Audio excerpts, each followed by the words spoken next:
Hello friends, welcome back to my YouTube channel Baijnath coaching classes.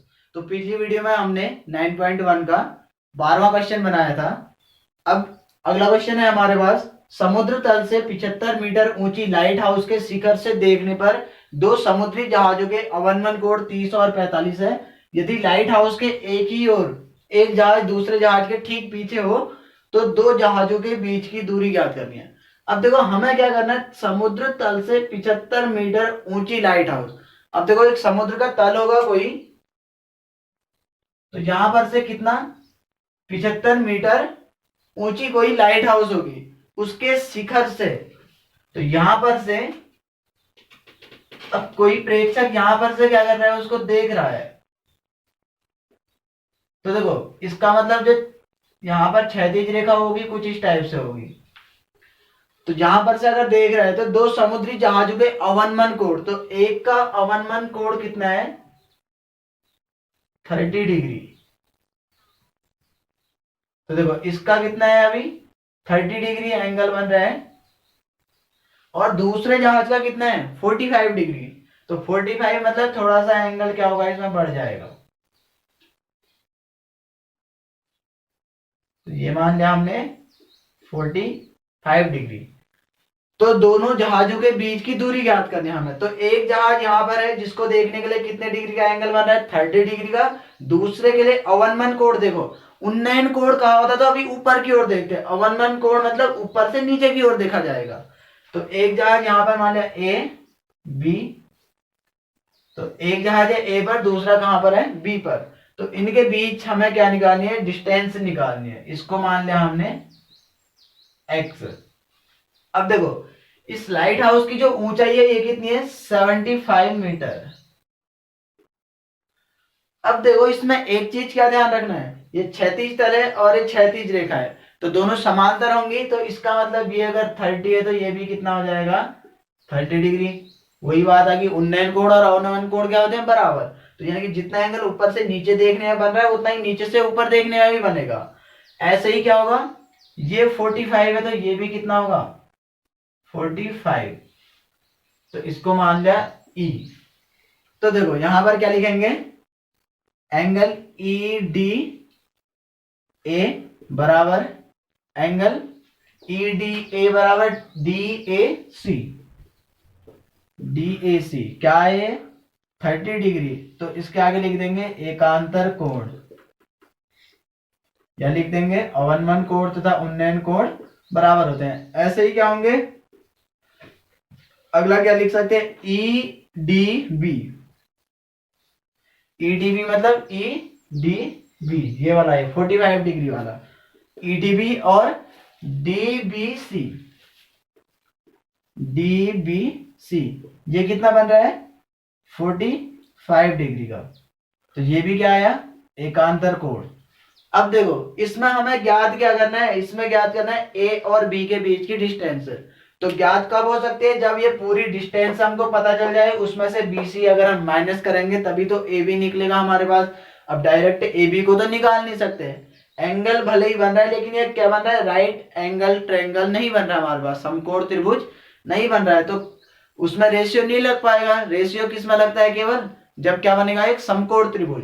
तो हम पहले कौन से त्रिभुज में लेंगे डी ए सी में, फिर उसके बाद लेंगे डी बी सी में। तो वहां से निकाल लेंगे ए सी और बी सी, फिर ए सी में से बी सी को माइनस करेंगे तो बचेगा क्या ए बी।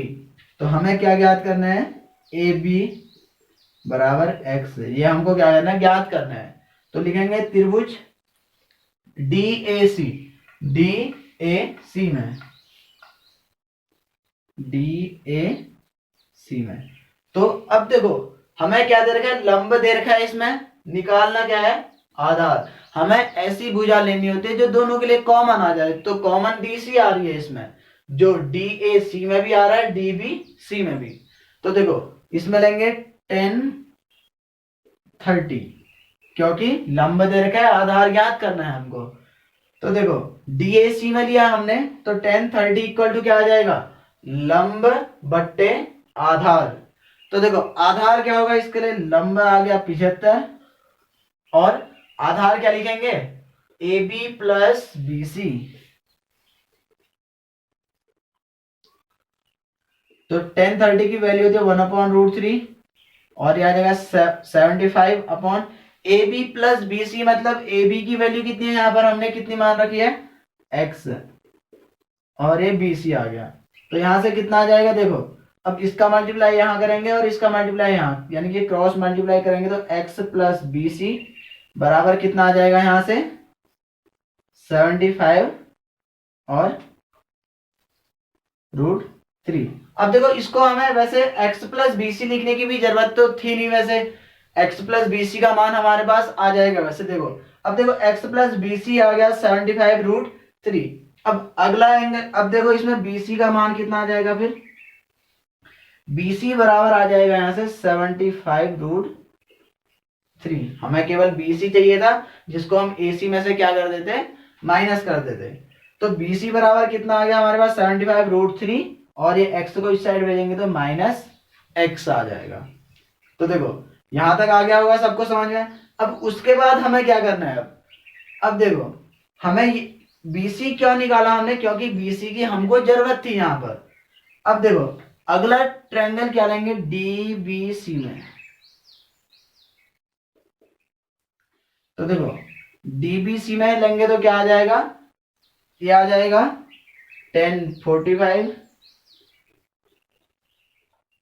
इक्वल टू कितना आ जाएगा 1045 इक्वल टू 75/BC, लंब बट्टे आधार अपॉन कितना आ जाएगा BC।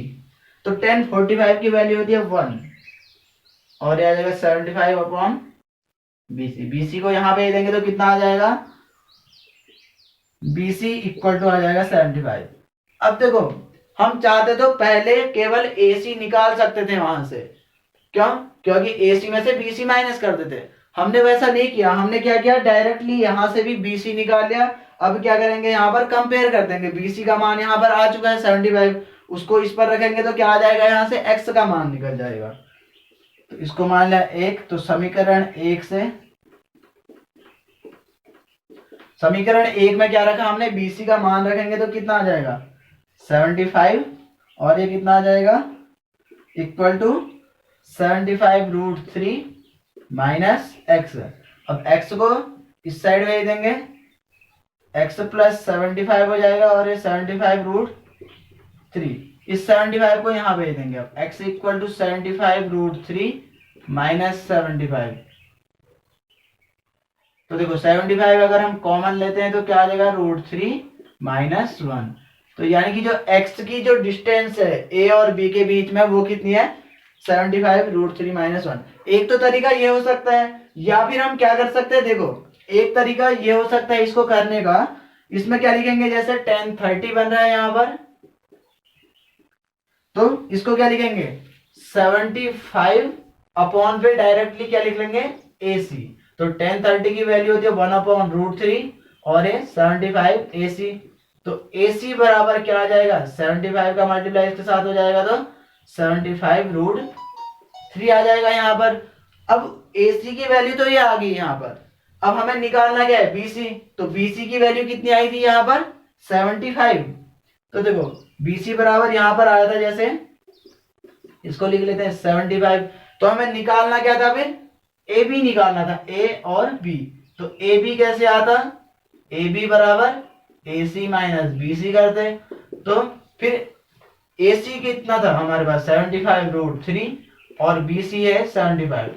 तो 75 कॉमन लेंगे तो √3 माइनस 1। तो इससे भी आंसर यही आएगा। ठीक है, तो जो वाली ट्रिक आपको सही लगे उस ट्रिक से आप बना सकते हो।